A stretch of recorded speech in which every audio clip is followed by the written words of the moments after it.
This is the August 23rd meeting of the Raleigh Conservation Commission.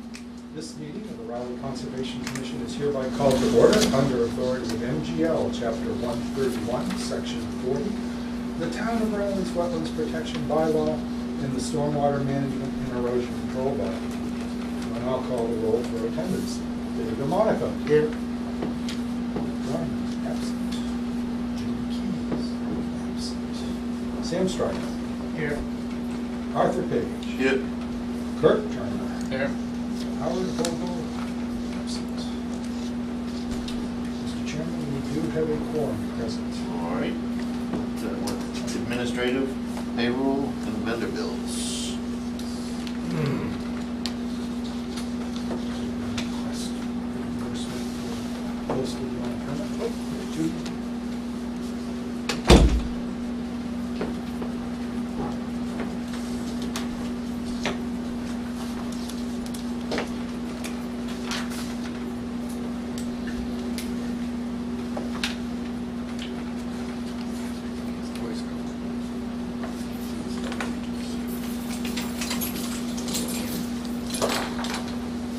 And there is a second one for some office supplies.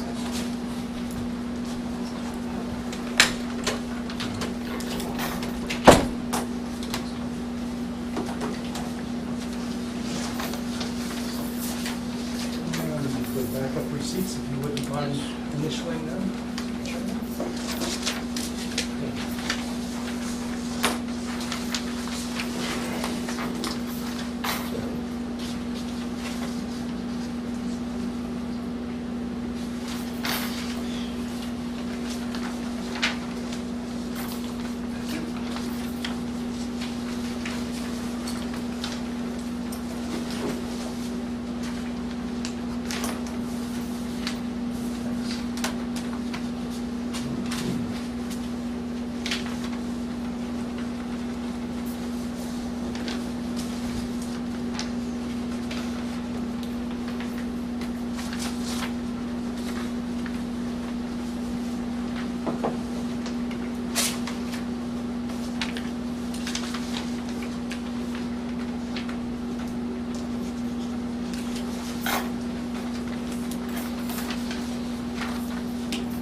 Administrative category, you should have all seen, copied to you, letter offering the administrative secretarial position to Deborah Cunningham. We just had verbal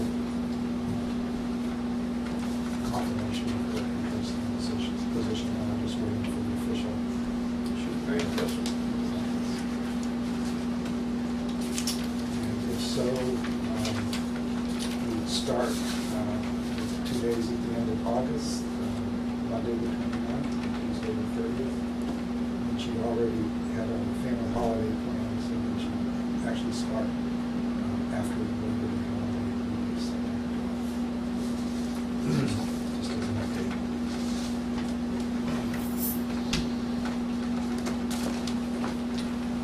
With that, Mr. Chairman, if you want. Okay, we bring to the 740, because I see, let me see, this is a presentation of a service project by Scout Chris Trana. Okay, this is for the Dodge reservation kiosk. Go ahead. Alright, so this is going to be a presentation of my Eagle project. If you guys have any questions throughout, don't be afraid to interrupt. See you next. Alright, so my approved Eagle project is to be constructing a trail kiosk at the Dodge Reservation. It's going to have trail map, trail use guidelines, any health information.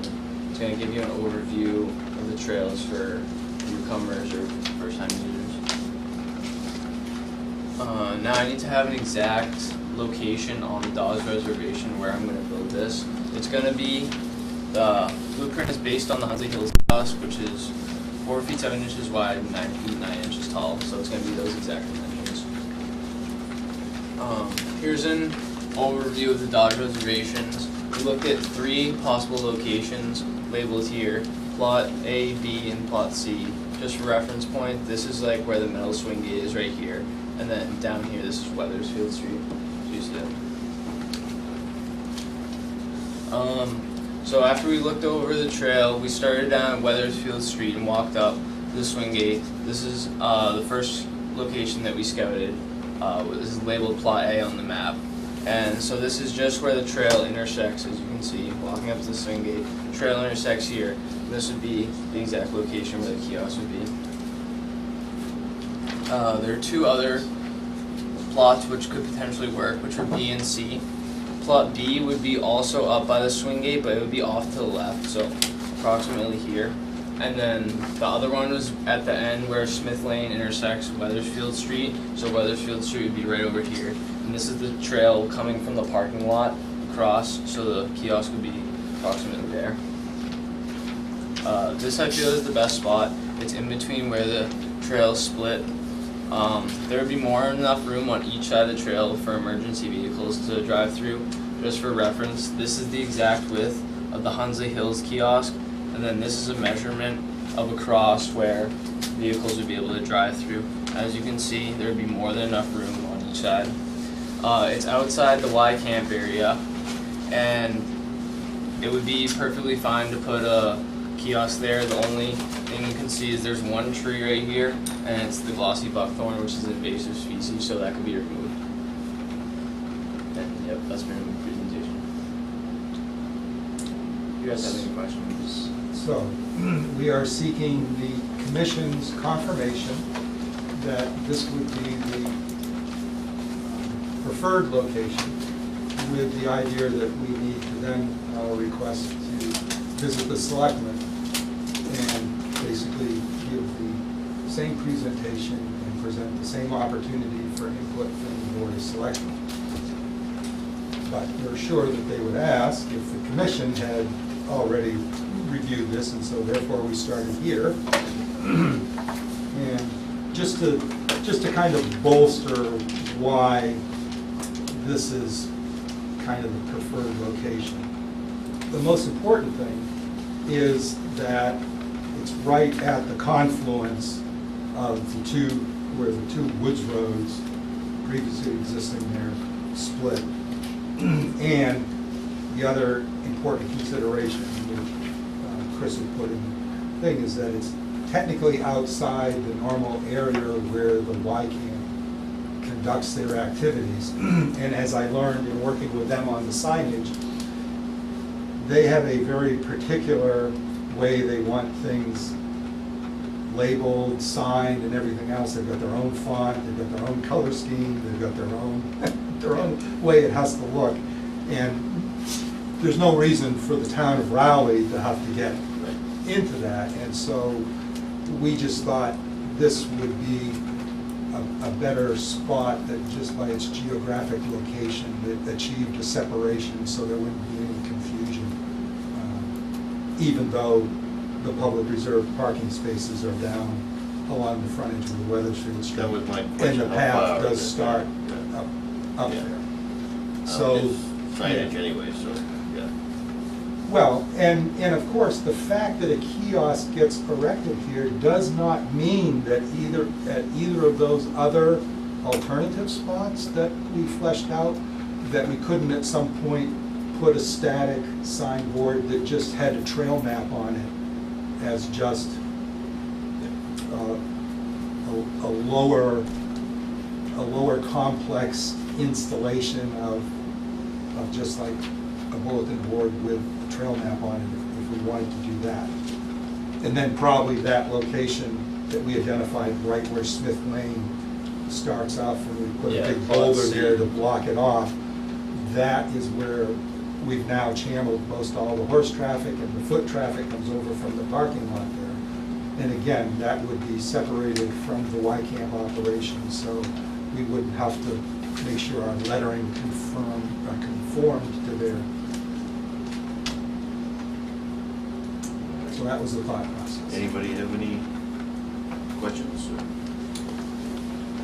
Looks good to me. thinking of these two gentlemen. I think we should compose a letter stating that we are in. Right, well, if you could just possibly consider a motion of support of the choice with the idea that, of course, the Board of Selectmen may have different thoughts or whatever, but until such time as we engage them and get their input, this could be presented as the recommended choice of the Conservation Commission, with the secondary choice being down at the end of Smith Lane, away from the parking area where the start of the old Smith Lane Road is. So a question, not that I mind the positioning of this, but I'm just wondering, now that you brought up the why, were they giving you a hard time, or Oh, was? absolutely not. Yeah. Oh, no, they're absolutely marvelous to work with. Well, I wasn't. They I instigated didn't mean it. it that way. I'm just saying, you know, the font and all that stuff, I mean, does that really even come into play here? I mean, it is our reservation. If we wanted to put the signs anywhere we wanted to, we could. I think that's a good place, because That is correct, but when I learned this, when I did the reserved spaces in the front parking area that they utilize for their employee parking, they said, well, for our accreditation purposes, we need to have uniformity in our signage to comply with the standards that the National YMCA Association has. So, and they actually purchased those signs for the parking area. We've got now a couple of unused signs that just have standard Gothic font or whatever. So, but no, there hasn't been any problem with working with it. I just like to be respectful and work with the terrain and just kind of, this seems like it's a good spot just to I totally sort of be agree.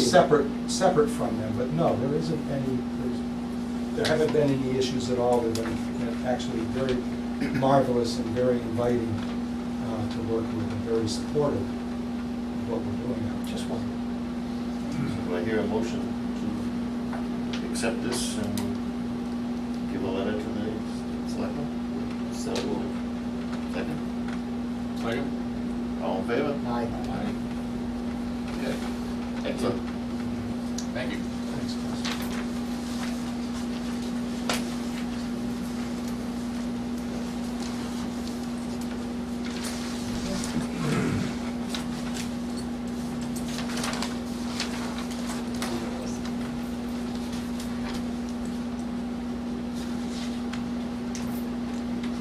Just read that next one, or is there? Well, yes, no, there isn't an application for it.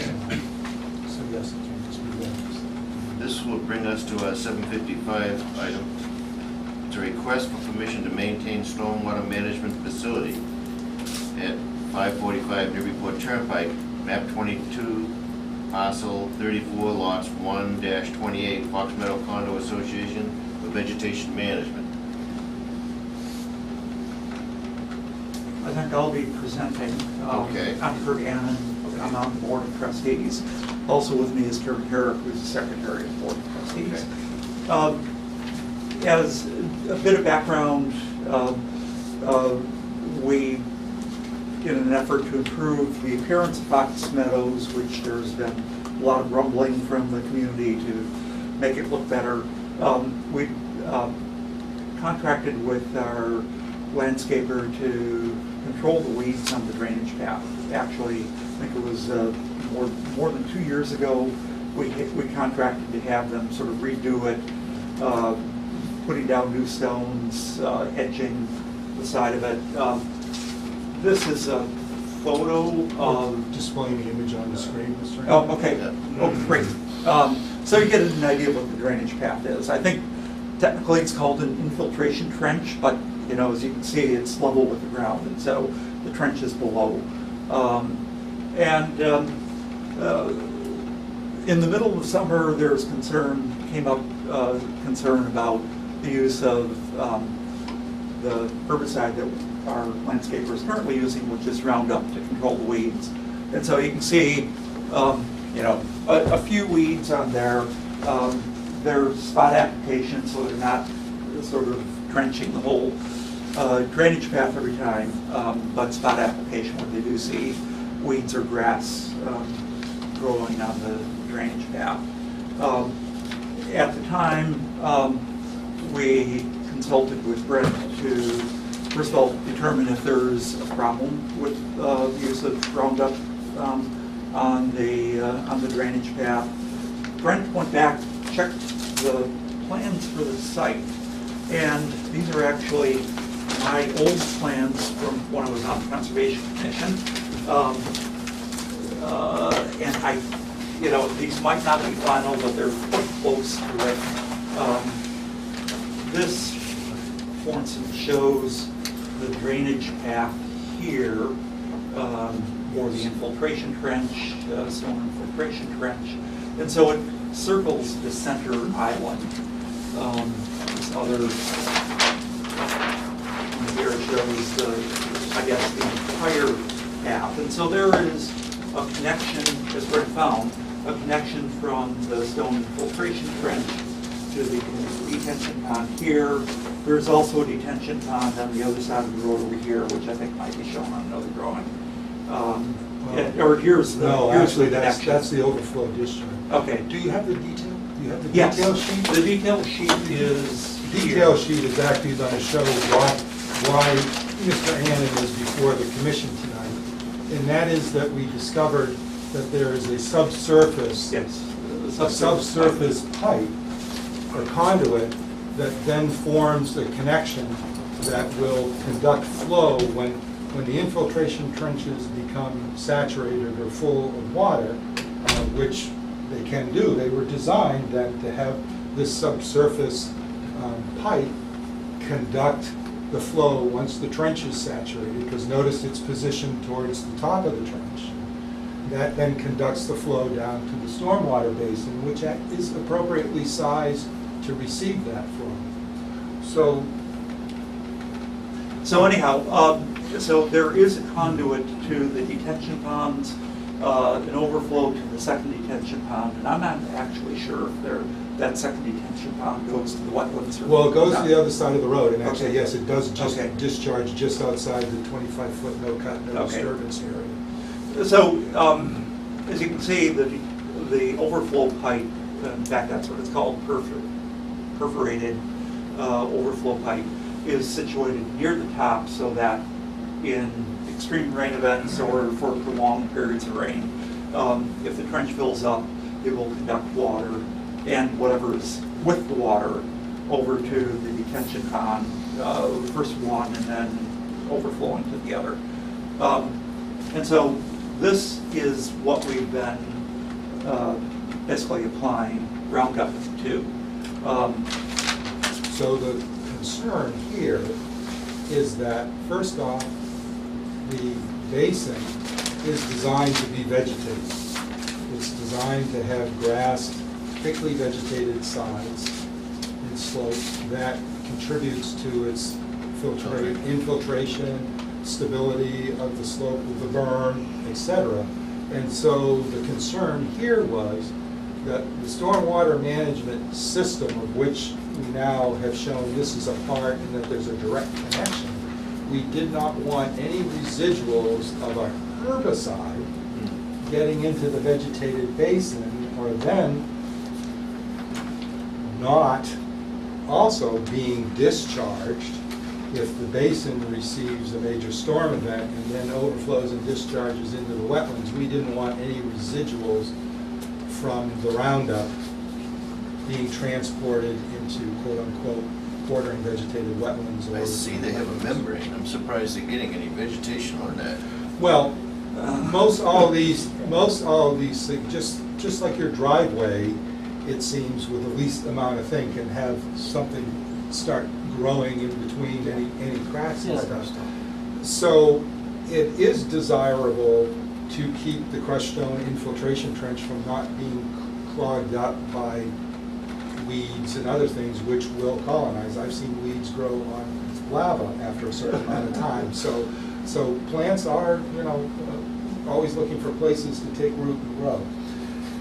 So normally we would have a pretty hard and fast prohibition against the application of herbicides that had the capabilities of getting into the stormwater management system and possibly being discharged into vegetated wetlands. So another purpose, just to add to that, another thing that they use for remediation, especially of petroleum products or anything that's been discharged by cars, is usually, regular wetland types of fauna. Right. So you don't want to destroy those. Right. And So, Roundup will.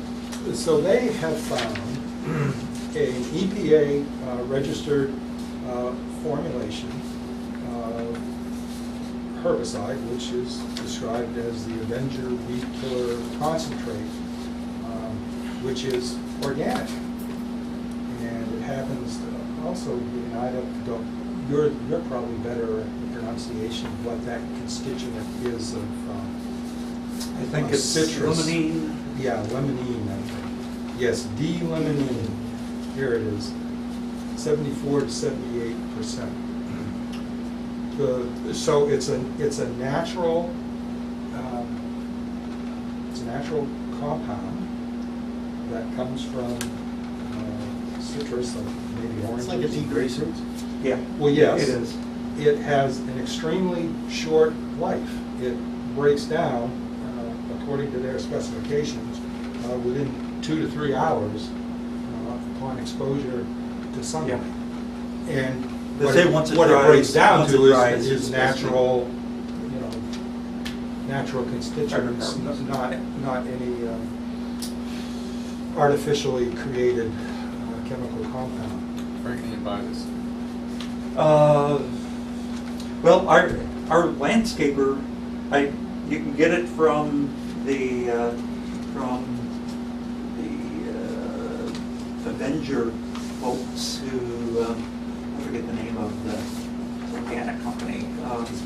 And our landscaper can get it locally. In fact, he mentioned that that he's currently using it on a site, he called it an EPA site that he's doing. Now, there's a big cost differential between Roundup and Avenger, and we would actually are requesting the ability to use both or either. Roundup does degrade, and its lifetime, as I mentioned in the letter, was measured to be between 1.7 days and 142 days. Their average is 40 days. It also, they say, and this is the paper which I actually read the first part of, on the fate of glyphosate, which is the main ingredient or the active agent in Roundup. That says it tightly bonds to soils. Now, we don't actually have soils in the stone infiltration trenches, but it will tightly bond to, there probably is some soil, or at least organic material, because the stones or the weeds seem to be growing there as well. Anyhow, it tightly bonds to minerals and doesn't leach, at least according to this, where it says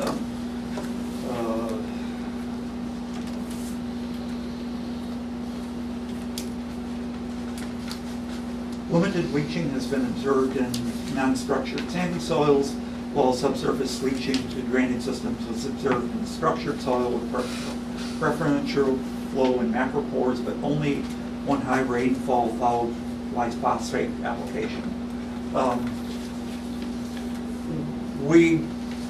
We are willing to, what we'd like to do is to say we recognize the concern when it's a wet period, especially a high rainfall event. We'll have our landscaper use Avenger, but the cost difference is fairly substantial. our landscaper estimates it would cost our, basically an additional cost of $1,400, I think, for him to use Avenger full-time during the year as opposed to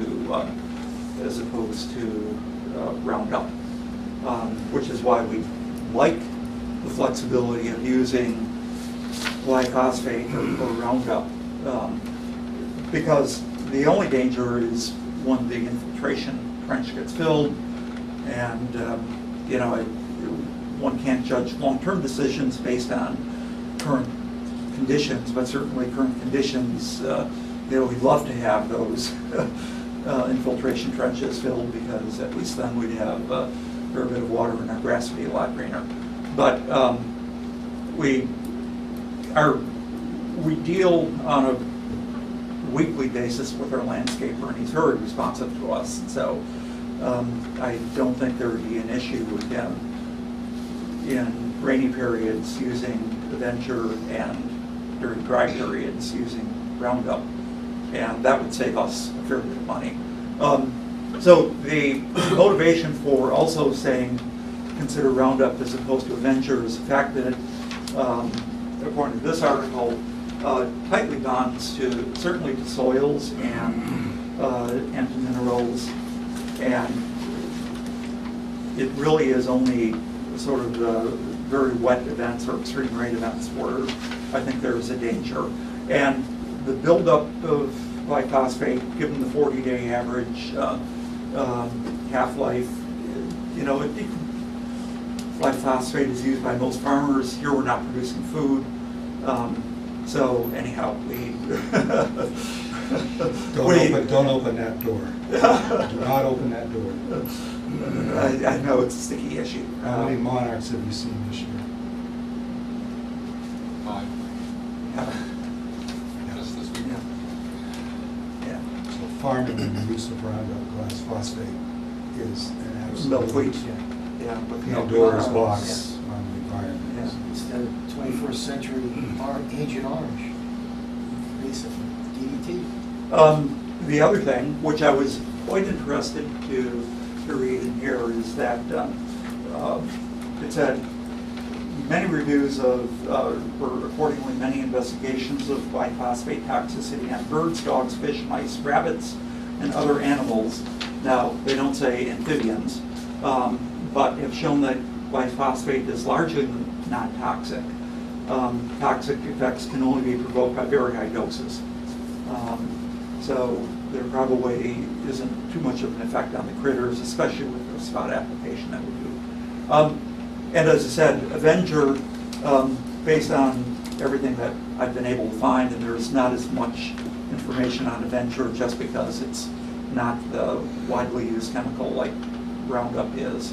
I mean, they're talking about applying it in gardens and being able to plant 2 to 3 hours after application. So I think Avenger is certainly harmless, and glyphosate in this application in conditions where we don't have or foresee extreme rain events, I think is, you know, it seems to me to be pretty reasonable to use to control the weeds in spot applications. So we're asking for permission to use both, but we accept your decision on whether we can use both, one or the other.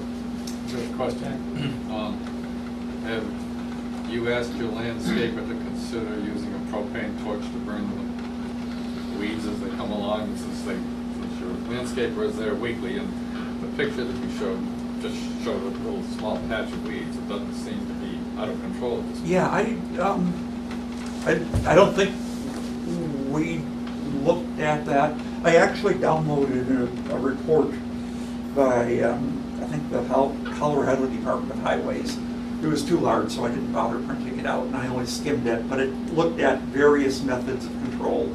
And my recollection is that burning, which was one of the ones considered, was not considered terribly effective over the long term in controlled highway weeds.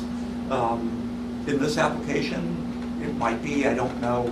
I mean, our landscaper seems to be amenable to other things. We also went to him about the, we first got turned down Avenger when Brent suggested we look at this Consumer Reports article that talked about a homemade herbicide, gallon of vinegar, 2 cups of Epsom salt, and a quarter cup of Dawn dish soap. For that matter, you could just use the citrus cleaner that you buy at Home Depot. It actually has the same effect. It's not as potent, Okay. you know, but Yeah. it is a citrus cleaner. It's made Our- almost exactly the same. Our landscaper was saying that the time it would take him to, you know, put together the ingredients for the homemade stuff, it would be the same cost as And you Avenger. know, as serving as a commissioner, that the commission does not have to take into account, nor does it have the regulatory measurement of economic costs. Right. Commission's only concern is protection of the environment. Right. And although our concern as a board of directors is to do the right thing, but if we can do it at a lower cost, we would like to do that. And so anyhow, that's why we're mentioning both. Tim? There was one question. I may have misunderstood because I perhaps scanned this not quite thoroughly enough, but it appeared to me that what was being talked about was spot application of the Roundup, Right. but area application of the Avenger. It would still be spot application of the Still venture. spot application. Yeah. Okay. But there's about a factor of 15 difference in, how should I say, potency. And so I think he said he uses 2 gallons of Roundup for his mix for the backpack sprayers Yeah. and 15 gallons of Venture for the same amount of material. Yes, could I just add to that, Kurt, please? It is, you know, he uses 2 gallons of, per week, you know, when this area, first of all, is a quarter of a mile, the drainage path's 3 feet wide. The property is 36 acres, so the detention ponds are a little ways away, you know, for most of the activity that's going on in the drainage paths. But on a weekly basis, for just spot spraying, it would be it's cost the association $13. For Avenger, on a weekly basis, it would be $195. So anyhow, that, as Brent said, you don't consider costs, but Yes. that's why we're motivated to ask for the permission to use Roundup when it's not wet and Venture when it is. So technically, with the ongoing conditions that were imposed by the order of conditions on this project site, they actually are in violation for the application of Roundup to the stormwater system because of the direct connection into the stormwater basin. So, You could end up So causing to more be- damage to your detention ponds with the Roundup.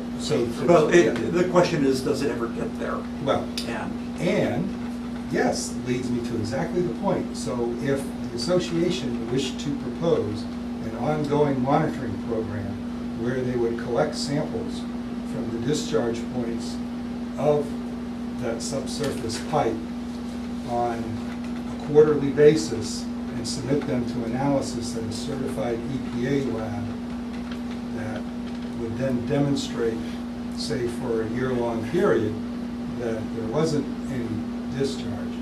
Unfortunately, I think they would blanch when they saw the cost for the analysis of that, though. And I think they would probably then very willingly either investigate the propane torch application or look at the, if the commission so allows it, the dispersal of the Avenger product, since it is organic and it is EPA. I would like you to investigate Mr. Turner's idea of the propane. I would think that might even save you more money. Technically, the letter that was submitted to the commission asked for the permission to utilize the Avenger and discontinue the utilization of the Roundup. That's what the written request is. actually, I think the written request was asked for permission permission to use either or both. Which I added after I found the information on glyphosate saying that it tightly binds to soils and has little likelihood of leaching into surface or groundwater.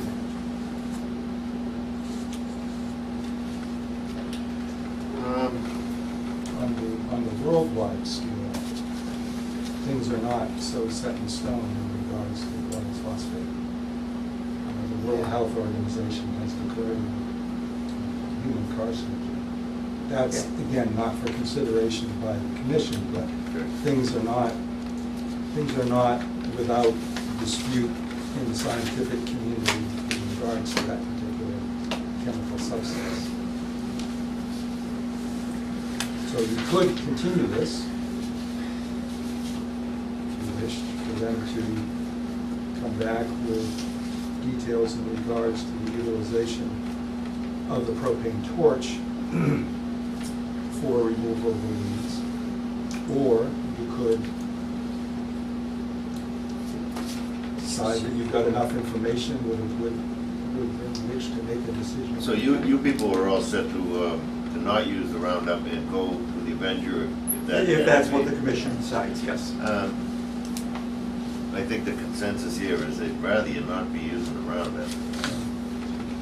But, geez, look into the torch, see what, that. I'd be happy to give the commission. And you don't need to come back to the commission for permission to use the torch. Right. Because it's not a chemical herbicide. Yeah. Now, if you melt the rocks, I'd be happy to provide feedback. if you melt the rocks and fuse it so it is permeable, then we might have a problem. It's not propane gonna do that. Just use them there, not the retention ponds. Obviously. So as it's left right now, can they use the Avenger? Only if you vote tonight to allow it, because again, it is a registered herbicide. But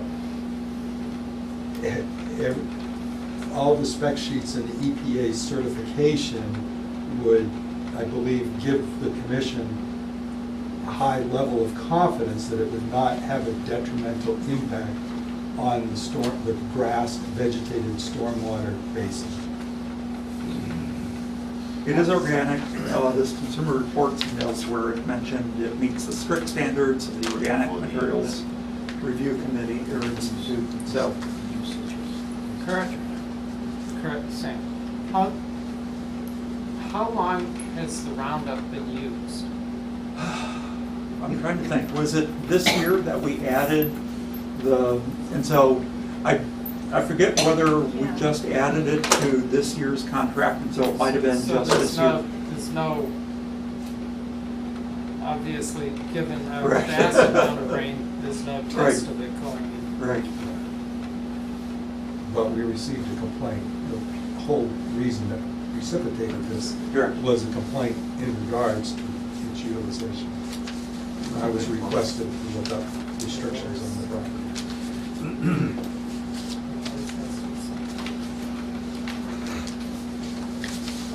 I'll move for the Avenger. To allow permission to use the Avenger.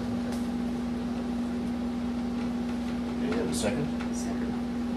All in favor? Aye. Thank you very much. Thank you very much. Always hire a kid for $15 an hour to pull those weeds. That's what I did in my driveway. That's what I do every year. I can remember going to my grandmother's, being given a small pail and was told I filled it with dandelions and $1. My wife used to get that in her father's garden. So she'd bring it in all full and he'd pound it down. Make good wine out of dandelions. Thanks, Kurt. Thank you. Thank you very much. That brings us to our 8:15, a new certificate of compliance. for number 63-629 at 42 Newbury Road, map 5, parcel lot 40, John D. Sullivan, construction of a replacement subsurface sewage disposal system.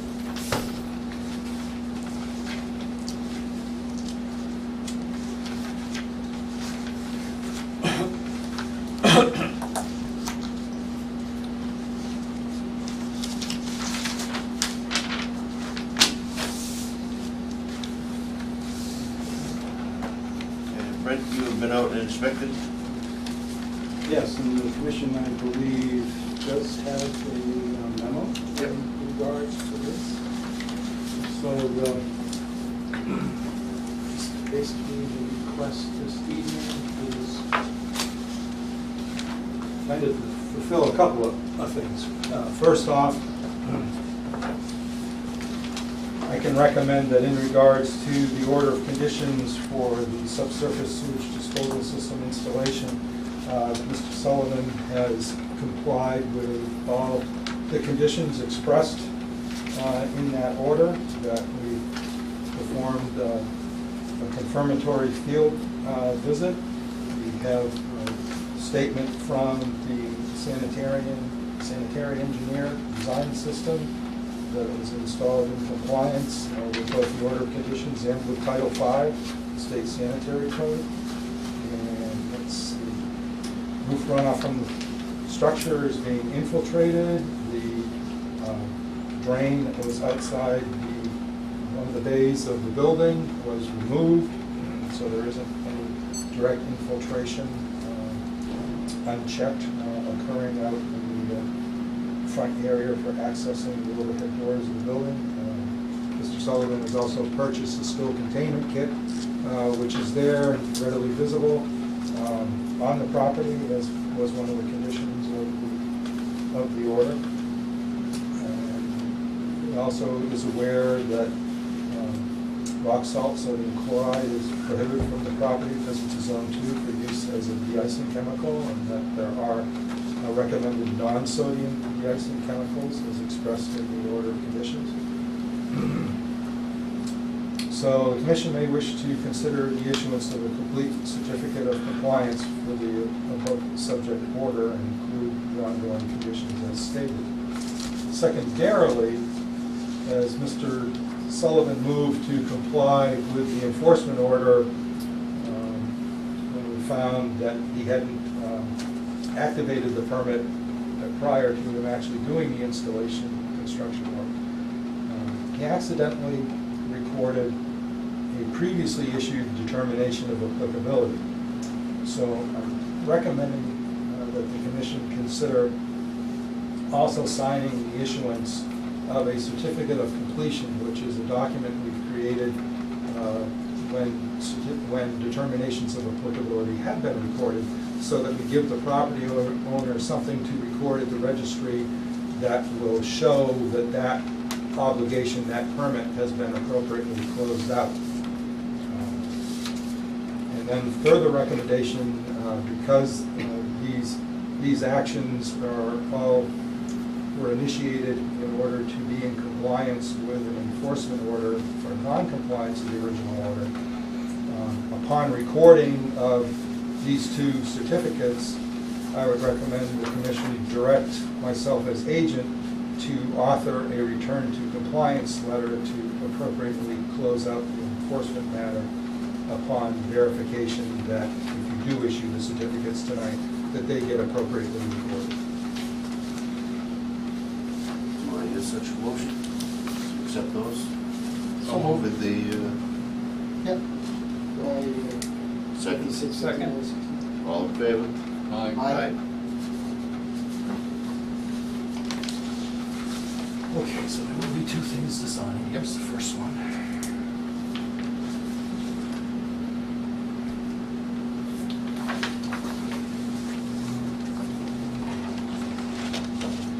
Where would you get a spill containment kit like that? That's where I get mine. Yeah, there's a number of places, $80. probably Granger, who does radio advertising of various safety equipment. Safety is safest company around or something. Right, yeah, something like that. Where'd you get yours? If you just, Napa. Yeah. if you Google spill containment kit, you'll come up with all. Well, you have to carry them now anyway, so. Right. The thing to make sure is that what you're getting is actually a complete kit. Some of them just have the absorbent materials and do not come with the bagging or final containment, i.e. high, very thick trash bag or whatever to then put used materials in. And you also need to make sure that you get a kit that's sized for whatever your equipment is in terms of the gallonage, because that is also a choice. Yeah, he's got a little satchel on the wall. I've seen one that one contractor used that he just mounted on the site. It was in a pouch, mounted on a little post, like sometimes realtors will put a post in the ground, Mine and their are behind brochures the in. dump truck seat, Yeah. Yeah, I've seen other ones that are in actual pails. 30-gallon drum ones. Yeah. All right. Okay, you're all set. All right, well, thank you. All right. Thank you very much. Yep.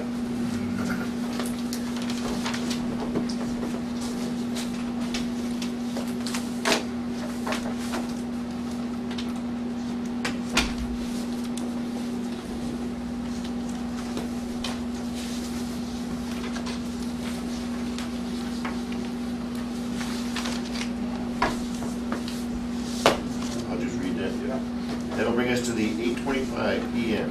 That's a new certificate of compliance for 63-292 at 9 Homestead Lane, map 2, parcel lot 5, lot 1A-7, Edward Lanahan. Construction of a single-family dwelling, driveway, utilities, and grading. So there was a memo that was distributed to the commission on this situation. This was a subdivision constructed in the early 2000 time period, where a number of lots had orders of conditions on them, and this particular property had an order for which it was purchased. I don't know if Mr. Lennon was the original purchaser or not. Yeah. For whatever reason, most of the folks who purchased lots there were never informed there were orders, and the developer never moved to close them out, and they never knew to move to close them out. And so anyway, here we are today, and this property had a 30-foot no-cut, no-disturbance zone. The order of conditions did not have any specific provisions for either monumenting or labeling that. In my discussions with Mr. Lannon, I suggested, and he was amenable to the installation of one post. Now, most of the 100-foot buffer zone is undisturbed, and it's woods, and the 30-foot no-cut, no-disturbance line is actually back into the woods a little bit, but you wouldn't know it was there. We had to measure off the fence in his backyard to get a location. And so I was hoping that he was possibly bringing a picture or image or something showing. Yeah, I didn't get that done yet, but I do have it marked, and I'm gonna be installing that this week, and I will email the photo of the post. I have the directions for that, and I have the medallion that goes on there. And I have the stock, so I just gotta dig the hole now. Since the enforcement order ended up being recorded back in 2012, the commission as a policy has requested reimbursement of the recording fee. Do you have the ability to? Yeah, I can write that check tonight. Okay. Yeah. So we can So do this pending the check and the. Well, just as we've done photo. before, let's just make it contingent upon verification that the post has been installed. But also, again, I'm going to include the same recommendation that if you're willing to issue and close the certificate of compliance, that I will hold that pending verification of the installation of no cut, no disturbance posts. then once that's installed, I'll provide Mr. Lannon with the certificate of compliance document to be recorded. Once he records that and gets us the book and page number so that we know that's been recorded, I'll request direction of the commission to issue the return to compliance letter, so I can give him that letter also, which he may wish to, I'll prepare it so it's suitable for recording, so he may wish to record that so that it will take care of the burden on the property's title by that recorded enforcement order. So post, check, proof of recording, and then issuance of the return to compliance order for his Was there utilization. such a motion? So moved. Second? Second. All in favor? Aye. Thank you. Thank you. So we'd like to provide us with a check to the town of Raleigh for $75. Oh, watch your phone. And then as far as the recording aspect of it, where does that, what's the process for recording? I can give you the directions. The registry is down in Salem, and I do have a sheet that gives directions to their facility. You simply go there with the original document, it has to be the original signatures. They will relieve you again of another fee for recording that, but almost instantaneously, they will give you the copy back with the barcode on it, which has the book and page number, and you can either email that to me as an image or Okay. a hard copy. This will be Town of Raleigh Conservation? No, just town of Raleigh. Yep.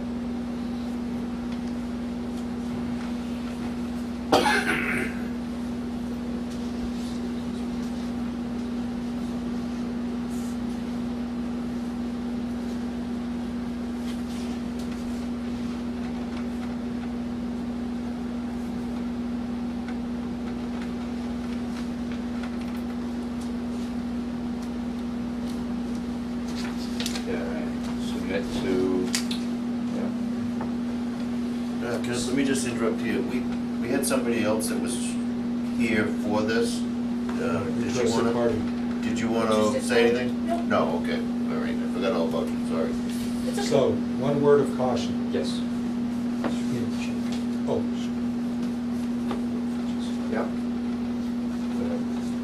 the only place anyone ever has a problem with putting in these no cut, no disturbance posts is they fail to put it in so that it passes the 235-pound conservation agent test, which is it can't be 16 inches into the ground, it needs to be at least 32 Okay. to Yeah, I was 40. figuring 3 feet, yeah. Yeah, no, I don't kick it or anything, all I gotta do is Just lean on go it. to lean on it. Yeah, I get it. But they do fall by themselves.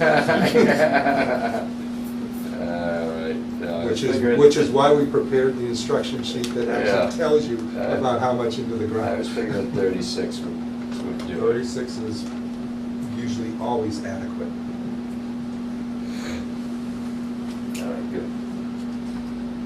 Sounds good. So I'll send you a photo of this. Send me the image. I may stop by to, Yep. like I said, just give it a little Test. shake or whatever. If I do, I'll bring the document with me. All right. Obviously, contact me.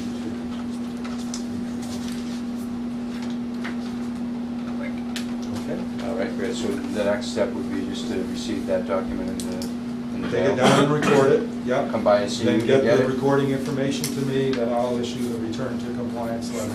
So I come by and see you to get the document? Yes, Okay. yes. In what time frame? I don't know. No, I'd okay. be able to tell you that once you tell me and get The post? the post in, yep. Okay. Yep. Sounds good. All right, thank you.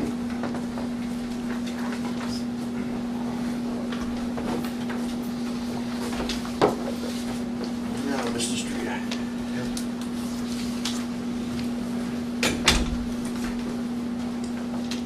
This brings us to our 835, the determination of the applicability of the rear of 327 Boxford Road, Northeast Mountain Bike Association, Dan Streeter, request to modify location and construction of a bog bridge for trails.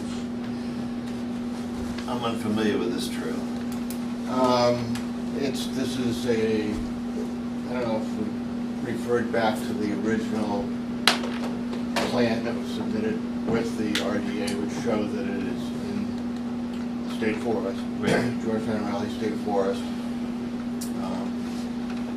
slightly west of Portsmouth Happy? the first half of the project, which we have completed. We completed a trail reroute that was approved with this RDA, and I don't have the map with me, but this describes a location relative to intersection 28. That was part of the original submission. The addition of these, the colored, the red and this green, or whatever it is. I'm not colorful, so. But basically, there were four things that I included in the email to Grant, just sort of seeking the commission's opinion on the situation. Things weren't necessarily completely clear. When we looked at the project, it was the middle of. Do you want me to read your 4 items, or? I'll go through it. Okay, very good. But basically, here to talk about 4 possible changes. I say possible because they're really optional. I mean, we can proceed with it as it was presented and approved. However, this area, this is east and west. The I-95 is this way. LaBelle Lane is up here. The reroute we did is in this vicinity, and Boxford Road is way out this way. And so this is existing fire road in the state forest. This is where the problem was. It's all mud. And we had originally proposed to put a bog bridge here. There were reasons for it, one of which is this tree that I'm going to talk about. But this is where everybody's going now. And it's kind of hard sometimes to convince people they ought to do something different than they've been doing for a while. So the first thing that, you know... Danny, is there a bog bridge up there now? There's nothing there now. Nothing there now. This is not constructed. Right. But it's a really disturbed area. I mean, this is, like I say up there, this forest road is ice shell water. It's totally dry now. But, you know, there is standing water in there at some points during the year. And the road is a foot below the surrounding terrain. It's a mess. I mean, you know, there were Jeeps and four-wheelers and, you know, the fire truck from Bradley Palmer and who knows what else that have been using that area for years. So we're just trying to make a dry pathway through this area, and then really Bay Circuit Trail will be from Boxford Road to the highway is all nice. No real impediments at all. Nice trail. The reason for perhaps moving this is because that's where people are, you know, going now. And so there is a matter of this tree. It's a tree of probably 2 forks of about 8-inch hardwood. I don't know the species, but it's kind of right in the way, and I'm worried that no matter where we go, if we go on the south side of this woods road, it's going to uproot sometime and just sort of break everything, and then we'll have a mess to fix up. So it's a matter of the tree cutting. We're also talking about changing to a slightly different bridge construction, and the reason for this is it's all the work that's been done. Mill River Bridge, put a little short section of bridge in the reroute we did just to get over a low spot, to make sure there was never any problem with it. Everything would be the same if we went with stringer and decking as opposed to 2x10, two 2x10s.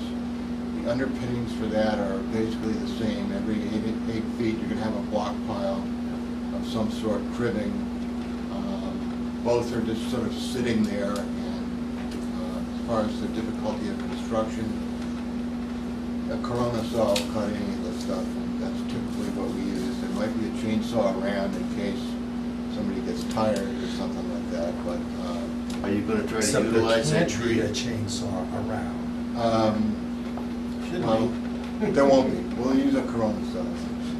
But that was, or maybe I'll get a DCR guy out there to Are you gonna try to use that tree as part of the? No, I just, again, I have some pictures here, if you guys would like to look. I only printed out 3 copies, but, so back in the pages here.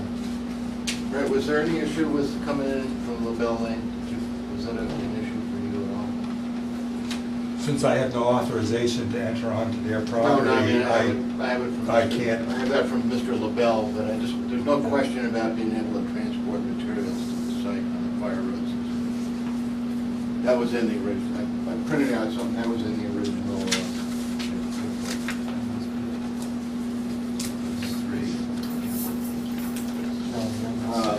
There's some pictures in the back that kind of show the current situation, and, So basically, this is taking a higher route. it's Ground-wise, not really a higher, it's just where people are going now. And it's disturbed, and you can see in some of the pictures that I've kind of marked where the pathway that's currently being used is. There's a picture of my hand on the tree, you can kind of see how big the tree is. You know, that kind of shows, this was what we originally proposed, the plank style. Yep, now you're gonna do lengthwise? Do stringers and decking, and it's, you know, less width than, for instance, the Mill River Bridge. One of the reasons for, the bog bridge is fine. If there's an objection to something slightly wider, I really have no problem with that. But sometimes you get complaints from people about in the wintertime, you know, a couple of planks is, if you're on snowshoes, you know, you're just kind of falling off the thing all the time. So something a little bit wider. Sometimes, I think the thought is the stringer and decking, there's more ventilation, you know, there's more air exchange. But I really, that's totally optional. The tree's optional. So you're more worried about the tree because if it does fall, it's gonna take out. If it does fall, and the way it is right now, I mean, one of the directives we had from DCR was they don't want anything in that quote-unquote fire road. I mean, it's like 4 or 5 feet wide, but the fire control guy was out there and he was like stamping his feet. There'd be nothing in that 4 to 5 foot wide, and they'll be able to get a, you know, so we kind of have to keep out of that, the corridor for the fire road, and on one side it'll be hard to do that, and on the other side it's just close. So this is the trail that they're using. That's the current, yeah, that's what's currently in use. That's their Woods Road. It's like a foot lower. And so. This is the tree? The tree, that's like probably the tree. There's other pictures of that for the page with my hand.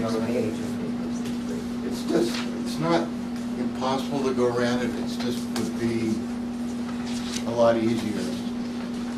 I mean, the other alternative is just to say, hey, you know, just go back and do what you wanted to do, you know, the first place. But, you know, I think we could have some improvements here. We're gonna disturb less vegetation, and one of the photographs there, I think I pointed out the location of where our proposed area was, and it's all grown up. We'll definitely be, you know, getting some tick bites going through there. Whereas if we go that disturbed area, then, you know, I think we've kind of done a better job of it. You know, You're thinking of taking down one side of that tree? I would like to have permission to take both pieces. Just, again, I think what I'm concerned about is 2 things. Just clearance, and it's a tree that's just sitting in muck. And someday, But it's- There's a lot of it'll them to do that. Yeah, I know, but- well, this, from the bark, and I'm not by any means a biologist, but I live in Raleigh, and I've seen it. It looks like it could be a red maple, you know, from the bark itself, so that's what they do. Yeah, You know, they like red roots. yeah. I mean, again, optional, it would just sort of provide a little bit easier time of grounding the. What's your input? I'm gonna stand by my memo. Well, Where I agree Well, this that it's probably smart to move it, because if they're using it, they ain't gonna change. I'm a mountain biker, well, used to be, you know. Trust me, you probably know, they ain't gonna stop. Well, I mean, this is, you know, this is part of the Bay Circuit Trail. Yeah, There- and now there's other people There's using it. promotion to try to get more people using it. Yeah, yeah. It's already seeing more use than Yeah. because we've got a bridge crossing the river. Yeah. We've got a way around a big mud fest. And, Nice bridges, people wanna cross. And the removal of the tree is optional. The style of bridging is optional. The only reason I really want to do that is, to be honest with you, I like, it's more fun to build those things. Yeah, I As far don't as know. the impact and the, you know, the amount of cutting, it's really pretty, you know, there's not much different. But the bar bridge style would be fine. All right, well, have you read Brent's? I did, No, I did. So there's nothing, Yeah. I mean, there's nothing wrong with the proposal, it's just that a determination of applicability doesn't give us a modus operandi to quote-unquote modify an issued permit, as well as the fact that the level of construction activity has escalated here. And so, you know, the possible removal of the tree isn't so much an issue as long as both DCR and Natural Heritage approve that, because this is on Their land, their yeah. property as well as in their zone of authority. But also, when we condition the construction of the boardwalk and bridge on the other end, the terminus down by Boxford Road, that was done through a notice of intent process, because, number one, there's more of an issue with building a structure. The notice of intent is an appropriate vehicle for conditioning construction activities where you've got cutting, finishing, pressure-treated wood. You do not want the sawdust and the cut ends left out there because they all contain toxic residue of the pesticide that's used to treat and preserve the wood, as well as, again, it has to be anchored. It becomes more firmly in place. Then the issue of light penetration as to whether any vegetation grows underneath it becomes, the height of it becomes an issue. If they keep using it without having a quote-unquote bridge, it ends up wearing it out and doing more damage, so. Right, but the bog bridge, the plank, Yeah. the plank methodology can work on either side. You know, if it was simply asking us to allow relocation in that same area, perfectly fine. You've already got a permit in place. The location, as long as that's acceptable to DCR and the Natural Heritage folks, wouldn't be a problem. It's the methodology and the level of construction with stringers and decking and stuff involves more cutting, more fastening, it's more of a permanent structure. You've built something. And that normally, we permit that under a notice of intent. Now, I'm not saying it has to be permitted that way, but we've issued File a a permit notice of right intent. now with, I would prefer not to, because I'd like to get this done on September 17th. If I can just address some of Yeah. Brent's concerns there. I mean, the level of, I don't really care. We can take the stringer decking thing off the table if you want. Just relocation is what I'm most concerned with. And, but as far as the stringer and decking thing goes, it's really about the same. The only difference is slightly more width. You go from two 2x10s with some space in between, let's call it 24 inches. And, you know, then you go to 30, so you're talking another 6 inches wide.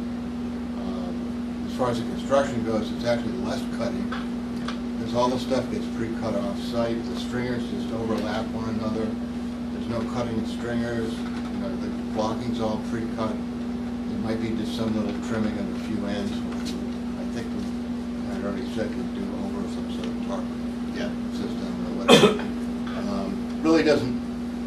It doesn't. I don't know.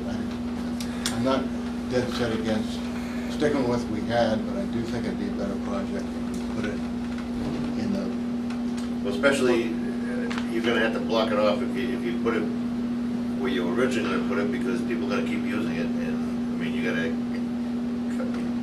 take this one that they'd be using now out, because otherwise they'll. I mean, I don't know how they'll go to probably the best way to do that is drop that tree on. drop the tree on it or something, seriously. So, I'm just, you know, trying to come up with practical solutions to a situation that wasn't really readily apparent when we looked at it in January. And, you know, end up doing the best project we can do. And as far as procedural stuff, I mean, I would think you could add this to the file as part of the original plan, if you will, and put it on file. And I do know the trails do change as you're building them, but that's up to each individual town. Well, in a sense, no, it's not. We operate under the same regulations, 310 CMR 10.00, and there is no modification of the determination of applicability. It just doesn't exist. There's no amendment process, there's no modification, Let me ask there's no this. extension process. Rather than an NOI, why not file a second determination of validity? He certainly could, and then we could issue appropriate conditions to govern the increased construction activity that I'm sure the commission and Mr. Streeter would be amenable to. again, it's not increased construction activity. No, Yeah, we got that. And I think Actually, it's- I'm going to beg to differ with him. It is.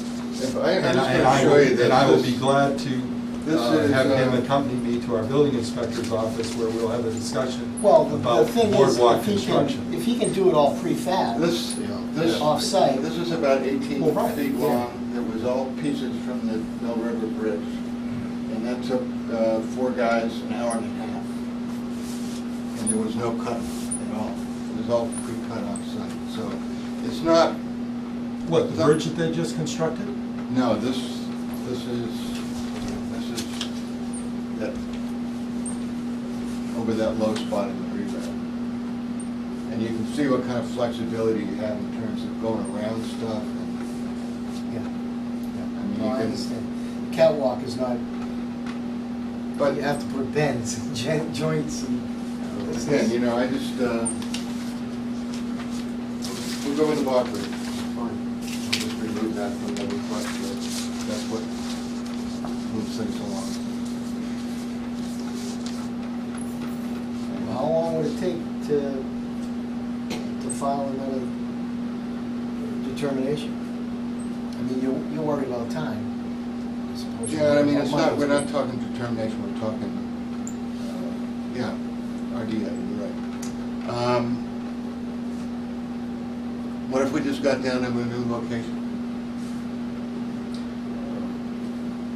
Say that again?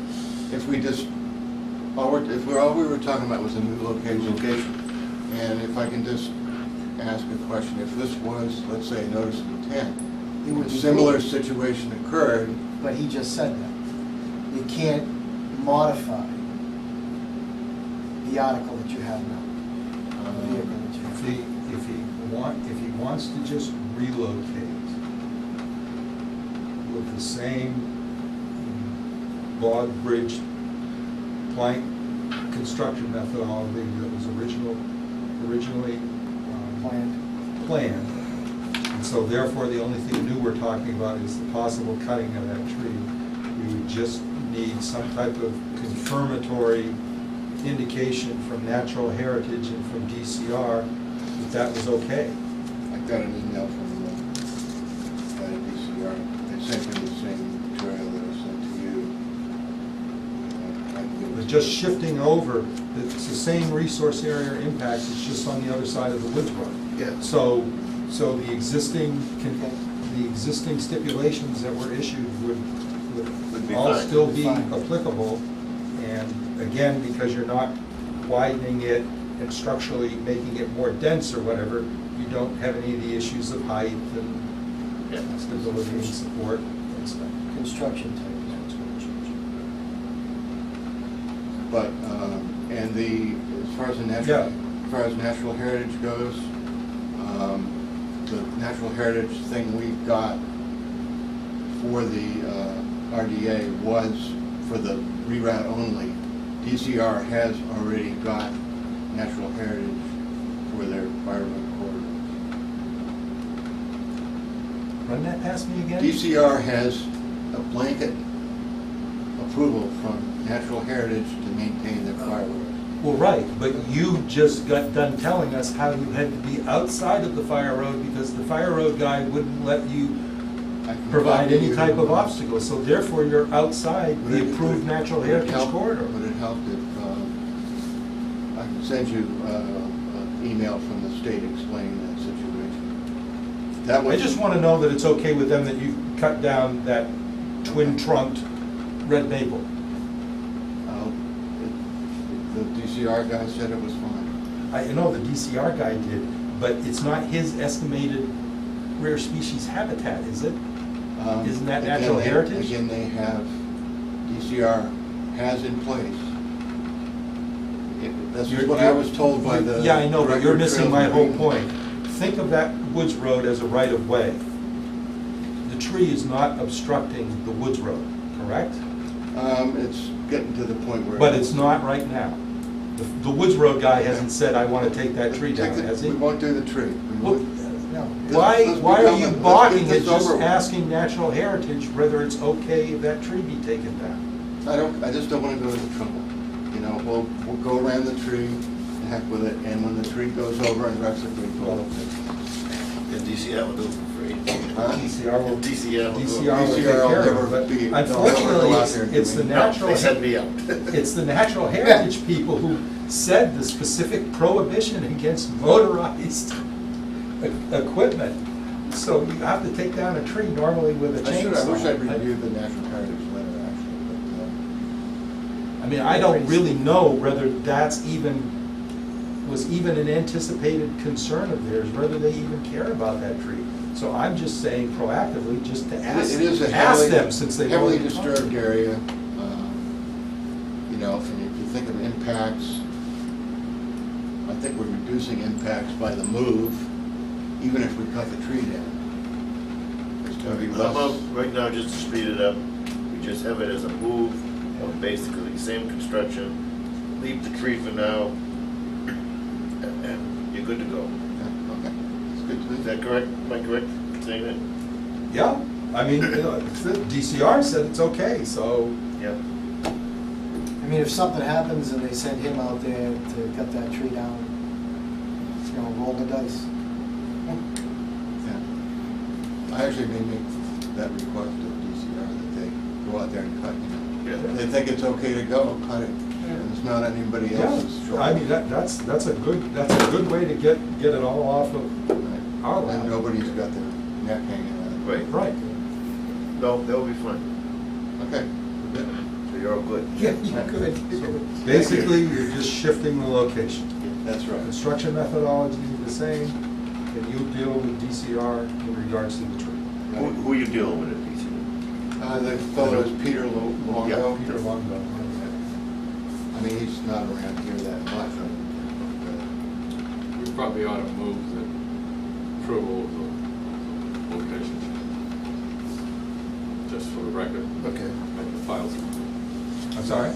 Oh, yeah, you should make a Would motion you like to make such a motion? to accept the change in location under the same Does determination. anybody want to second it? Second? All right.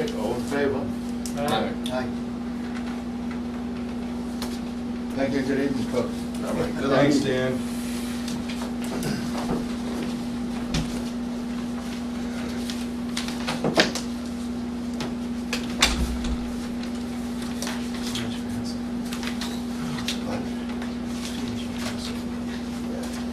I understand All right, that brings us to the 8:50. Discussion and review of Rowley Open Space Recreational Plan Update Action Plan.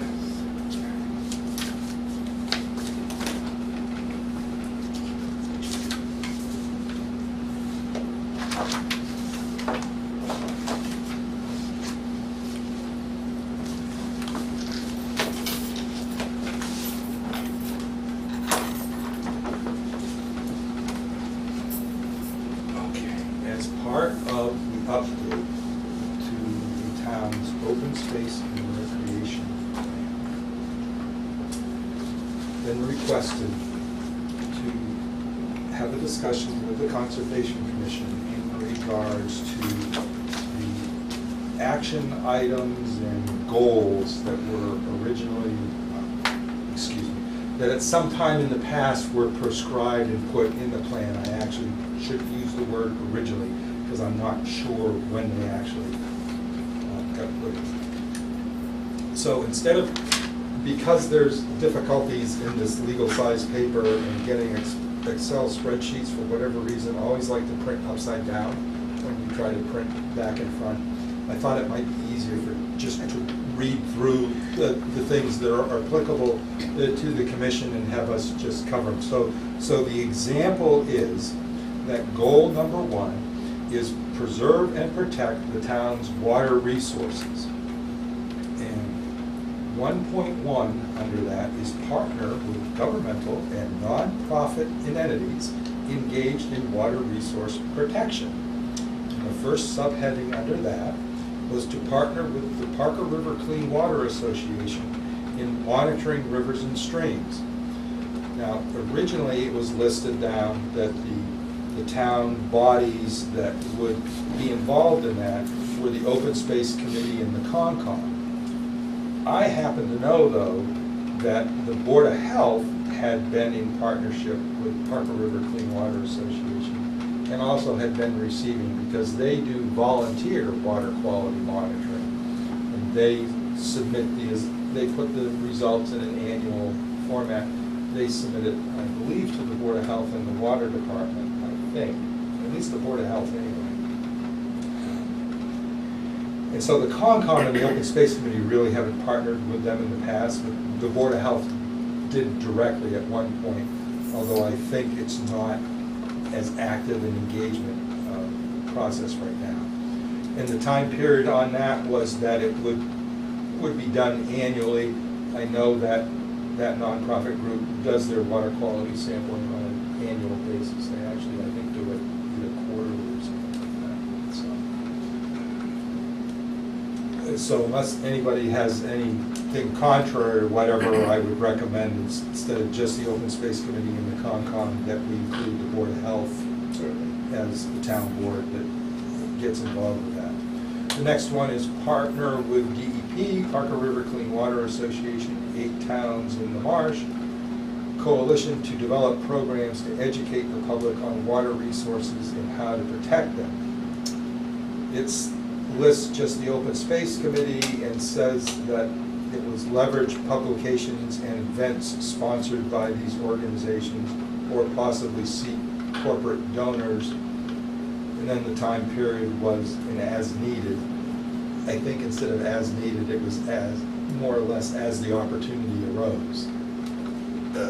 8 towns in the marsh, isn't that 8 towns in the bay? Or I they think switched they it? changed They it to did, 8 towns in the marsh.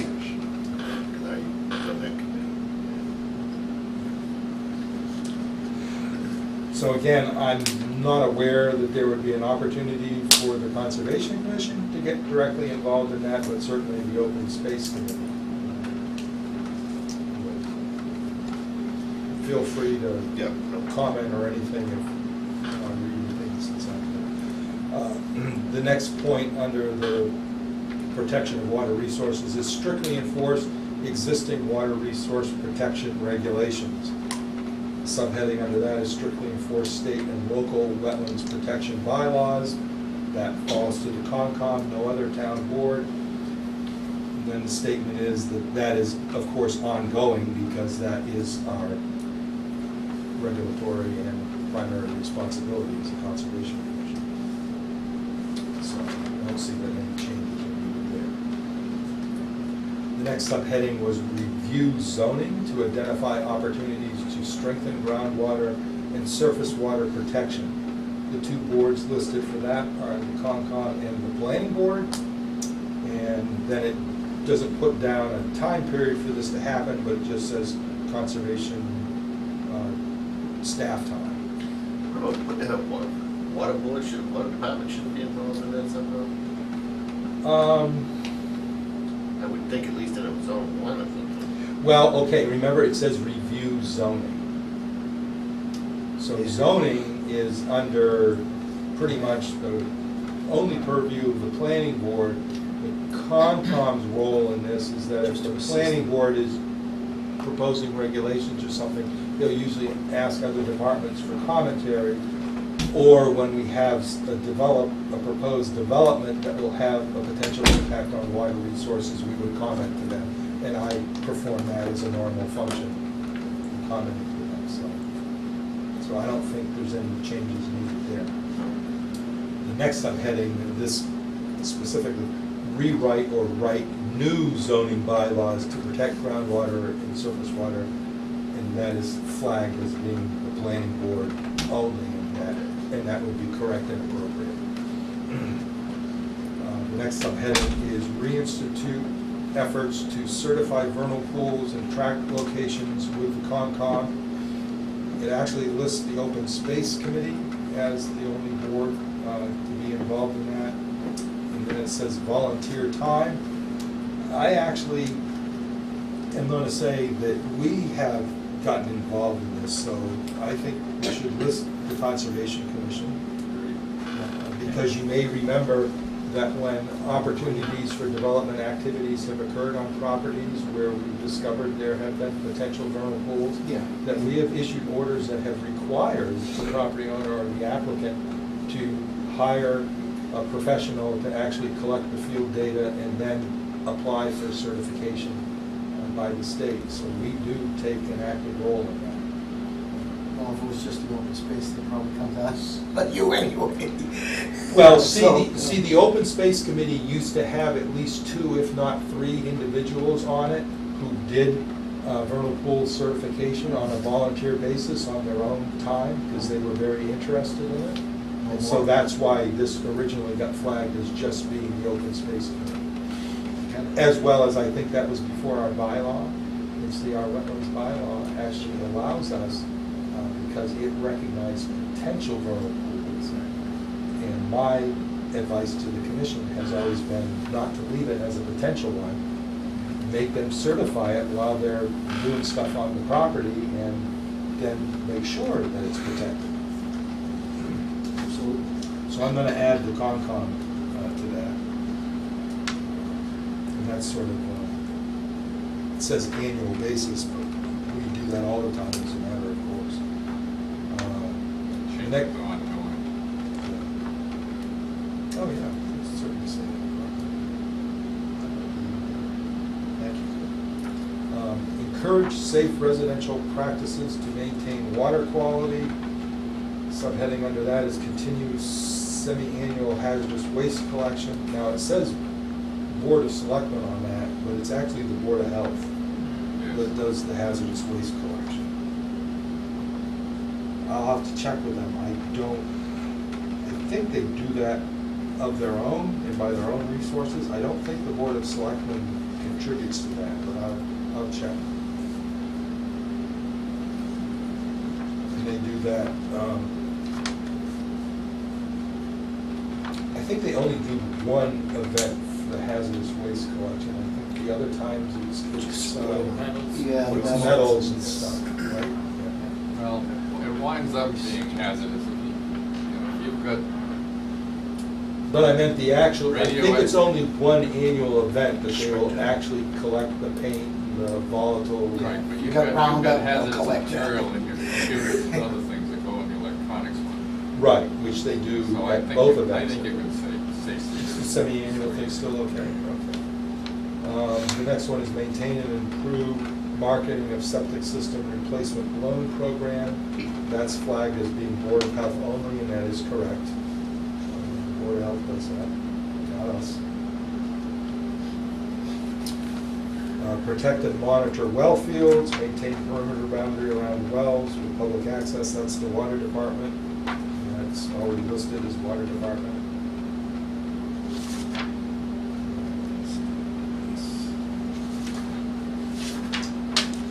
Complete annual state of the water report, that's a water department function, that's already theirs.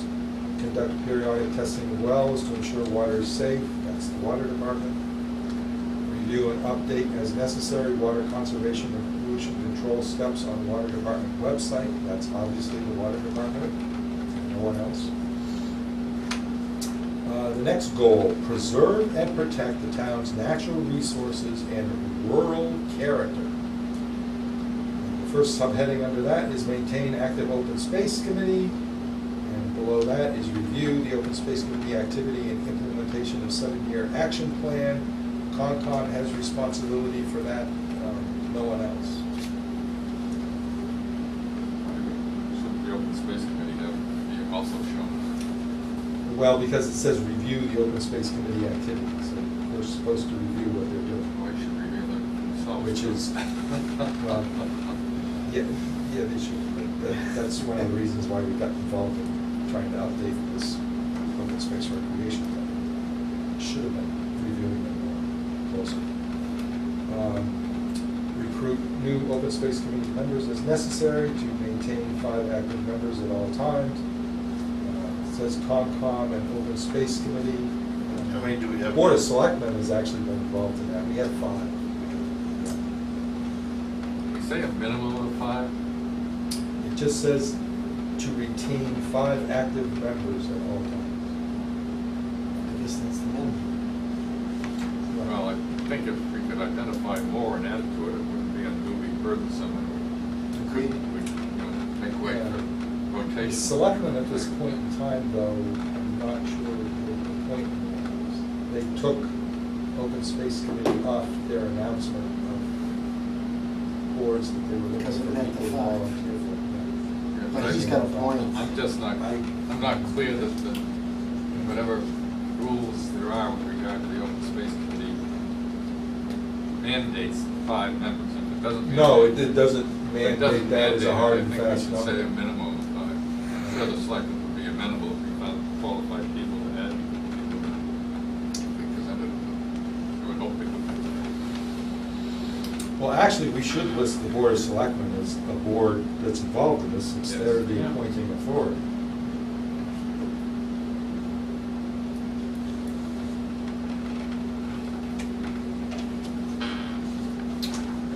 Open Space Committee to meet quarterly or more often as necessary. They do that, and that's the Open Space Committee's responsibility. Maintain active open space plan. That is the Open Space Committee and the ConCom.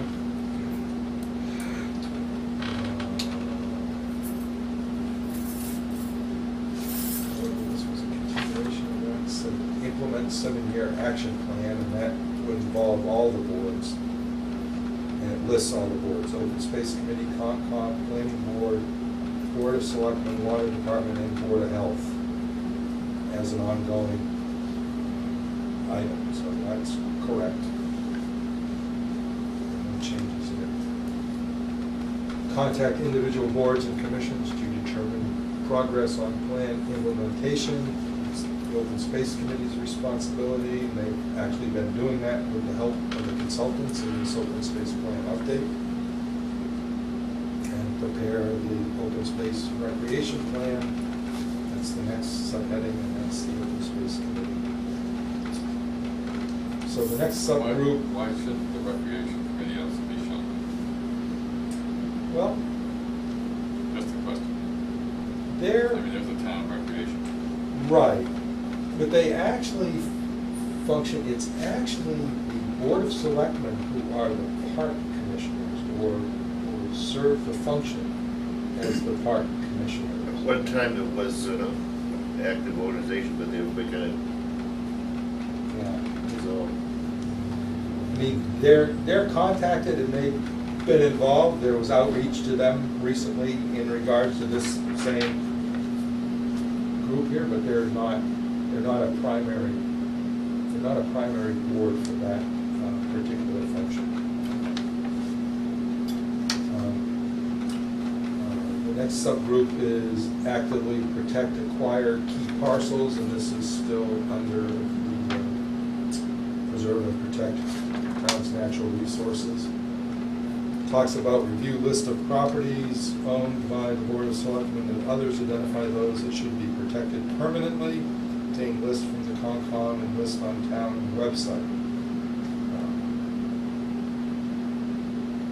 I guess that's done, and I guess I do that as possibly an ongoing function, and it certainly, we do that when there's a list of the tax title properties. It lists here just the Open Space Committee and the ConCom, and I would say that that's correct. So we've gone through that exercise of when we're given a list of the tax title properties, we evaluate it. And we specifically limit that to tax title properties with regard to publishing them. I mean, Well- there are properties in town that you don't want to alert the general public that those are things that you might want to consider for acquiring. Oh, no, this is talking about reviewing what's already municipally owned. Is that all? That's all this is, that's all Okay. this particular point is talking about. But I understand where you're going with privately owned parcels that you don't want to, quote unquote, tip your hand that you possibly want to see about acquiring. All right, so that's open space and conservation commission, that's fine.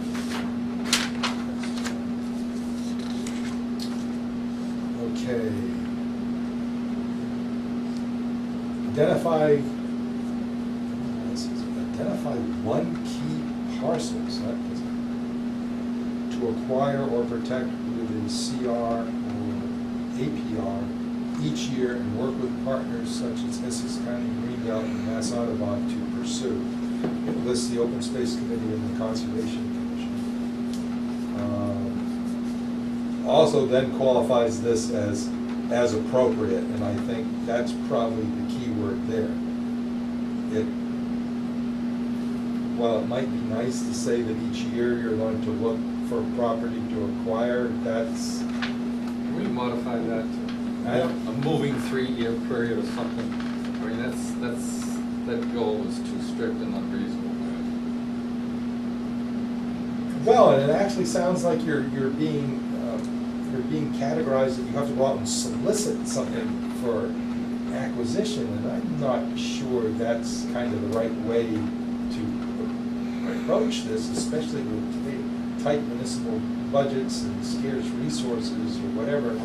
I mean, and it's kind of like the Mahaffey thing is sort of an example of, you can really only take advantage of when things come together that you may have a willing seller.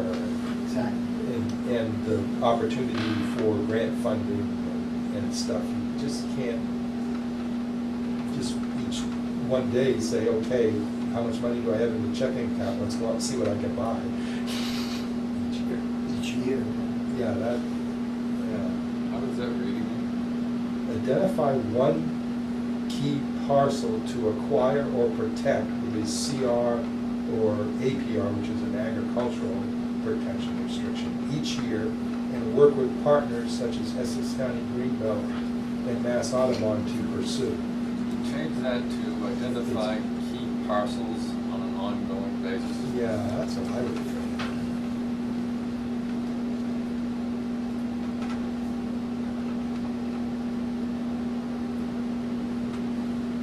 Ongoing or as the opportunity arises, I think. I mean, as it's been historically. Well, I mean- We're not yearly, but I think it's- every couple of years. But it it's really seems. hard, yeah, but it's, in one sense, it's hard to set that as a direct goal. Yeah, no, it's and- not a goal. And It's say not that- achievable goal. Because then they just say as appropriate, as appropriate. Well, yeah, it's not always appropriate to go out and actually solicit something. On a yearly basis, that's unachievable. Well, organizations like Greenbelt and They might know. Audubon and the trustees for reservations do solicit Seek. and seek out parcels that would fit in, Yes. you know, the trail processes and, I mean, the state does that too.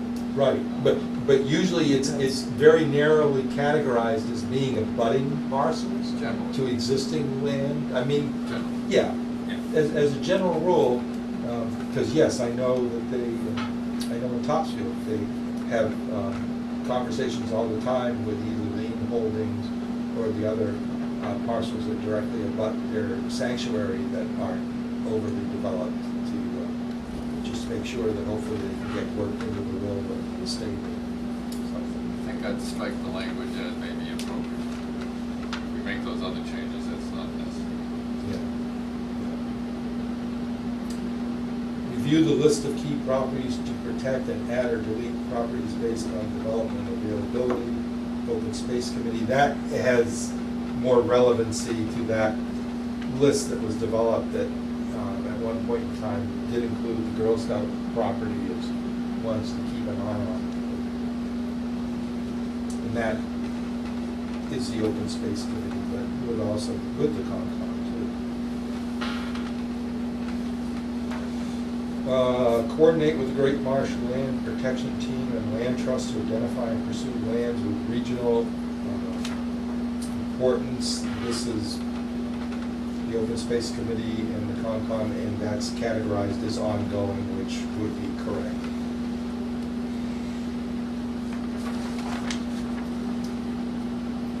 Develop and maintain current inventory of resources, technical and financial, for protection of key parcels. Open Space Committee, that relates to just them being made aware now when I get communications from the state about them opening grant opportunities forward to them.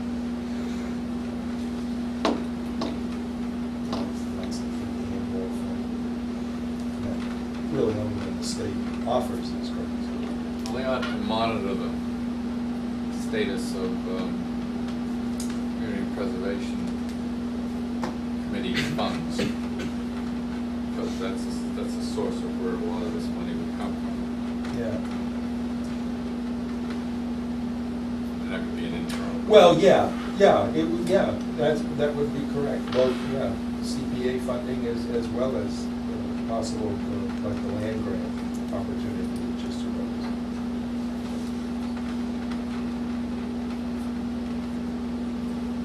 They ought to be plugged into our activities with regard to the opportunities we have for picking up protected land, such as we've just done with Of the solar project? the solar project, yes. And may do with regard to the medical building over on 133. The marshland. The marshland project, Hots, there's two areas. In return for fee reduction. Oh, yeah, well, yeah, okay. I mean, things like that come along all the time. Right. Implement existing land use management plans for Hunsley Hills, Pingree Farm, Dodge Reservation, and Brad Street. Okay, open space and ConCom, yeah, that's kind of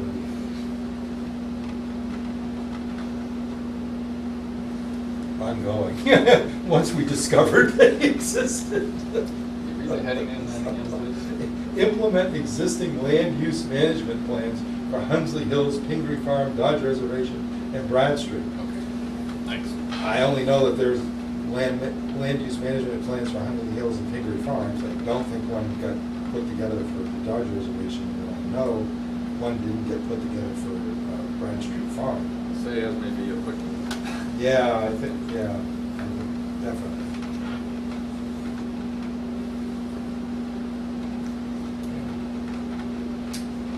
Develop land use management plans for other key parcels, Dodge and Bradstreet if they don't exist. Well, that, yeah, that's right. So that would be staff time, and that would be, either put that down as ongoing or maybe as needed. You know, in some sense, we do some of that with how we do the CRs for those properties, because we categorize and identified allowed uses as well as prohibited uses within the CR process. So that does kind of, it's not exactly a management plan, but it does provide you with some guidance as to then what activities possibly could occur. It's not a forestry plan, it's. Well, no, but like we're going to do with the Dodge Reservation, that we get back onto working on the CR, we are going to allow that as to be a possibility. Right, So, right. so even to have it happen, you gotta make sure that the restrictions on the property would allow it to happen. Exactly. Develop land use management plan, yeah, that's what I just said, so, yeah, that's kind of.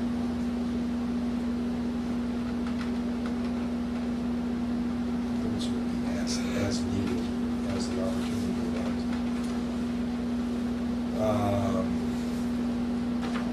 For whatever reason, this mentions the master plan, but it also puts it under the onus of the planning board, which is where it actually deserves to be.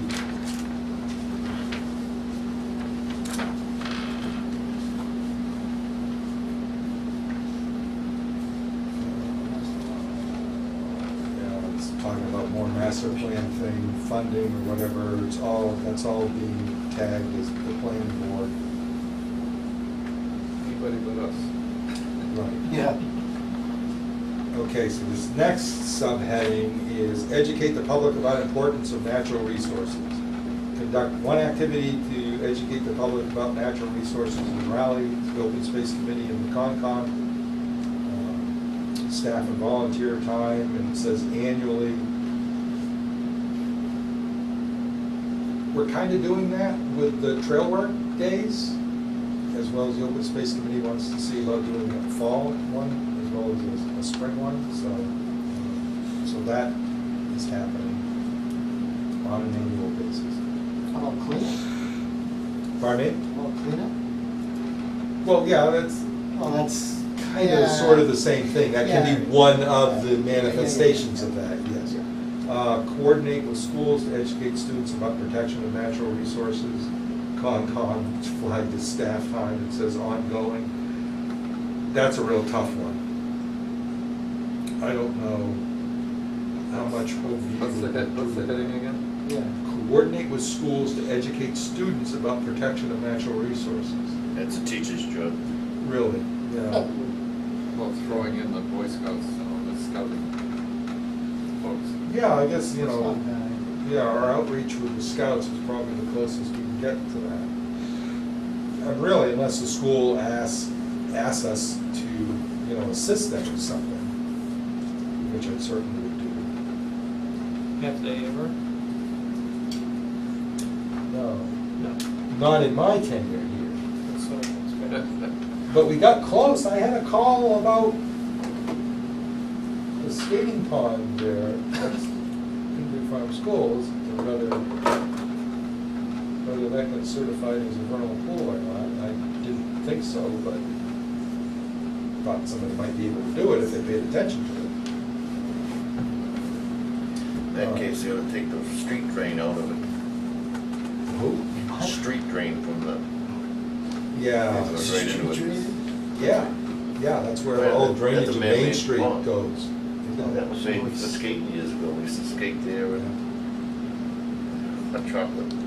Well, remember, we issued a permit for, Stu Dalzell came into us to try Oh, yes, Yep. that's the one. and reactivate that. Yeah, And yeah. actually, he cleaned a bunch, he got him to clean a bunch of the sediment out there that was dammed up in front of that drain Right. outlet. So it's not That's as far as it went. Provide state published materials at town hall, library, and ConCom. That I do, that's the stuff I post out there, the handouts and stuff. We do that. Send mailings to all property owners along established scenic byways describing designation. That's Board of Select, identified as Board of Selectmen and Highway Department. Yeah, definitely, not us. Provide and maintain signage on scenic byways, Board of Selectmen and Highway Department again, yes, not us.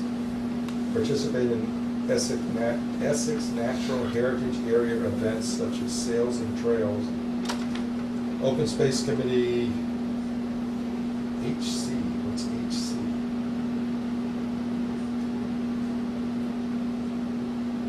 I don't know what HC, oh, Historic Commission. Historic Commission and Board of Selectmen. Okay. Yeah, I don't know that anything's happened about that recently. Encourage new and existing agricultural uses in town, pursue APRs and key agricultural parcels, identified as Open Space Committee, ConCom, Board of Selectmen, and partners, well, that's for sure. Mentioned as needed, and that would actually be as the opportunity arises, I think. I haven't even heard that there's any availability funding for APRs or anything. Continued community garden at Bradstreet Farm, ConCom and the Ag Committee, yep, definitely. Involved in that, most of the Ag Committee. Continue and expand farmers market on town common, Board of Selectmen and the Ag Committee, not us.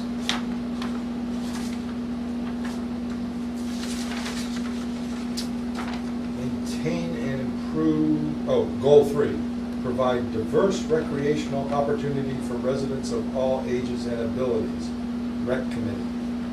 These are all flagged as the Rec Committee. You would concur that that's not our purview, That's correct? not conservation. Maintain and improve opportunities for passive recreation. Implement management plans for Pingree Farm and Hunsley Hills, Open Space Committee and ConCom. That's correct. That's happening, ongoing.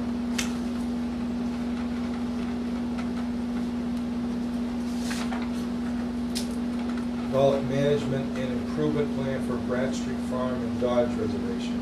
It's identified as the Open Space Committee and the ConCom. Staff and volunteer time, that would be kind of as the opportunity arises, I think. Seeing as how we don't have a land management committee. Identify additional town parcels that would benefit from trail improvements and new trails. Open Space and ConCom, yeah, we're doing that.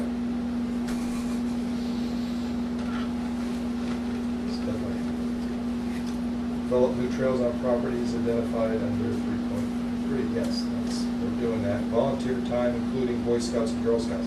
Now that's interesting. I have never, I think in the 12 years I've been here, I had one call from a Girl Scout about something, but it wasn't to do a service project. Do they do service projects?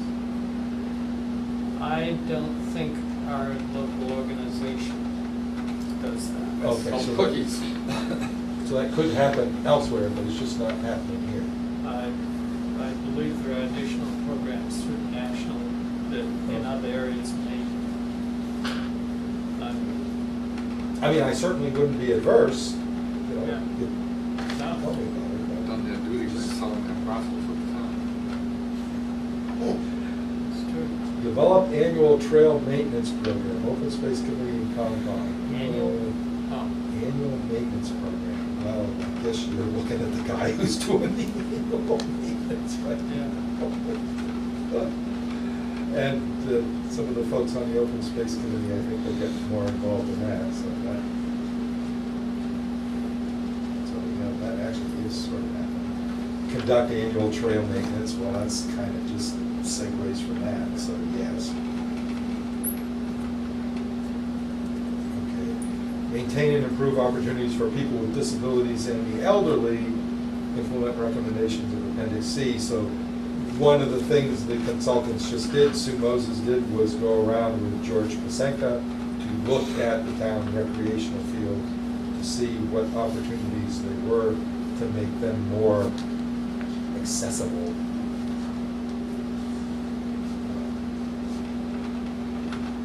So that would be, that's flagged as Board of Selectmen, which would be correct, because we do not have authority for those recreational properties. Okay, and we're getting to the end The here. planning board could come in by requiring handicap parking spaces.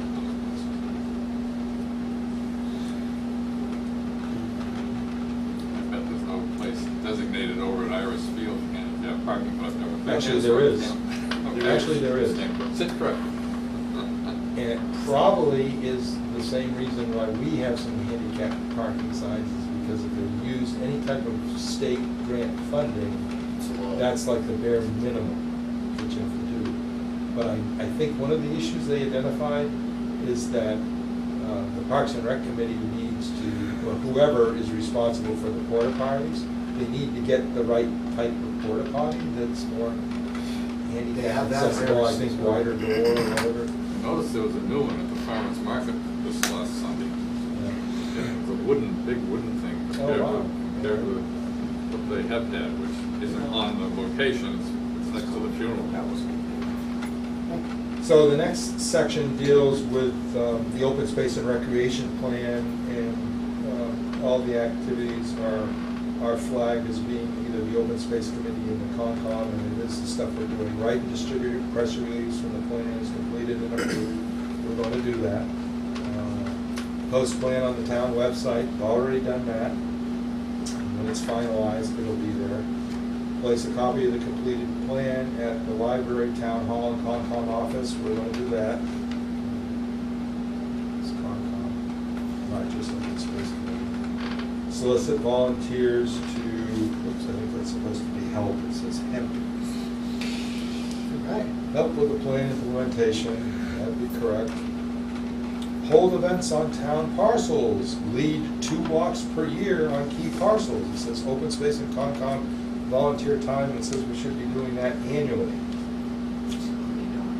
Ooh, don't think I knew that. Not a bad idea.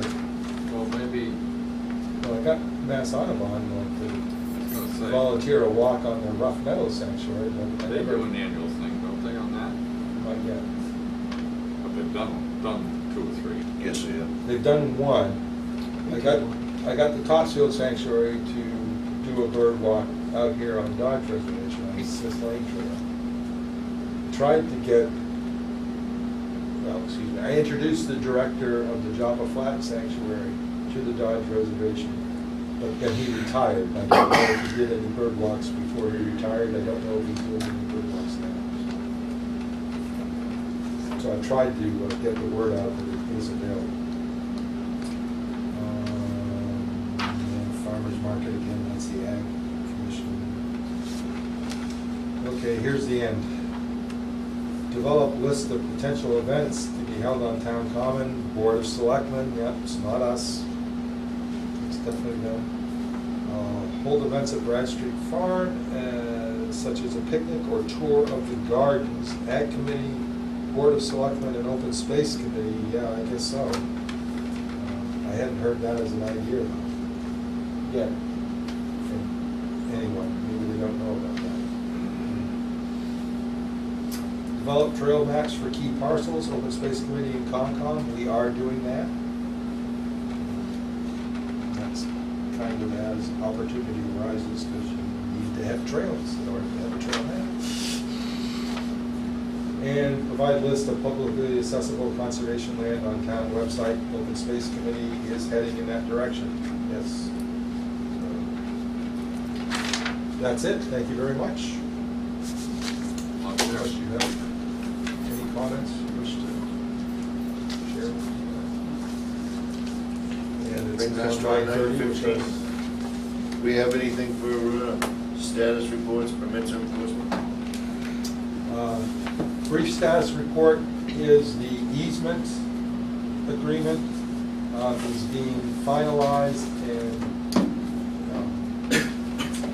was previously directed.